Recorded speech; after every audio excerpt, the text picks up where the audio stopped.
Hey everyone, it's Tab Sleeve Glover, and I'm here walking around Waikiki again, taking some cool photos, whatever interests me, but I wanted to cover the subject of staying inspired in your hometown. So your hometown is probably one of the best places you can hone your craft, just walking around. You know, a lot of us don't get a chance to take vacations and just be inspired that way. But I'm going to cover a couple of things that might help you stay inspired.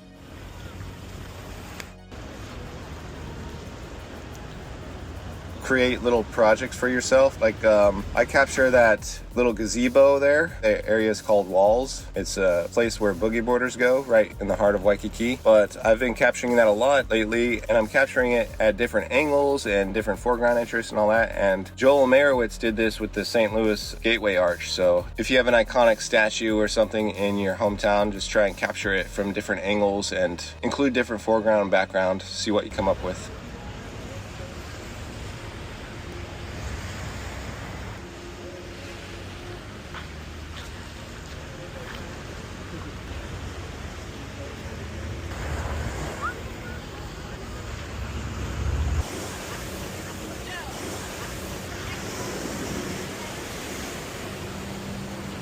You can also stay inspired by using different cameras and lenses. Try that out.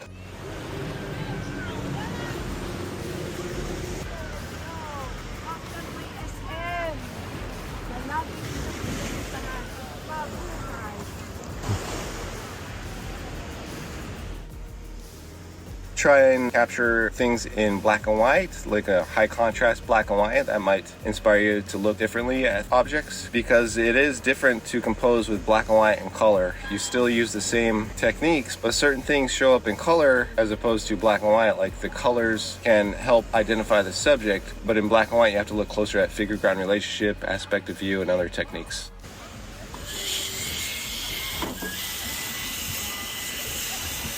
Try going out at different times of the day. You're gonna get different lighting scenarios. So these past 2 days, I've been going out around 8 a.m. and I've had the same lighting scenarios, which is fine. I love the lighting and the heat. It's not too bad. It feels nice and refreshing walking around, but I'm gonna go out during sunset probably and see what the lighting provides for me on that.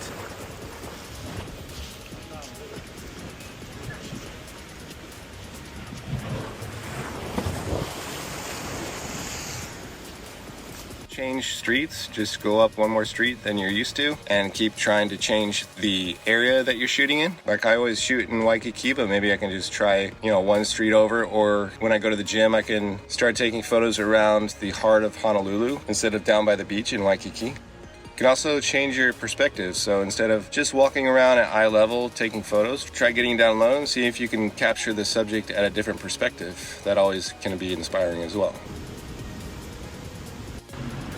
Just treat yourself after you get done walking around. Sometimes that's enough motivation to just get out there and do things outside of your comfort zone. So get out there, walk around. Could be part of your exercise program, your little routine. And even if you don't get a lot of good photos, maybe you're just happy that you went outside and enjoyed the fresh air.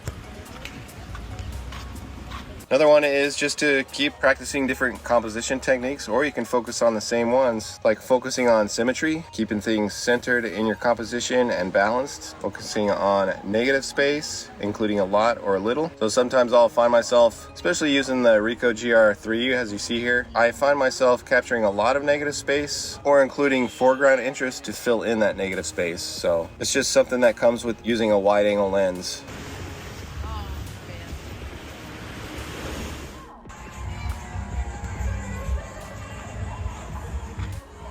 But that's it for this one. I appreciate everyone's support, and I'll talk to you later.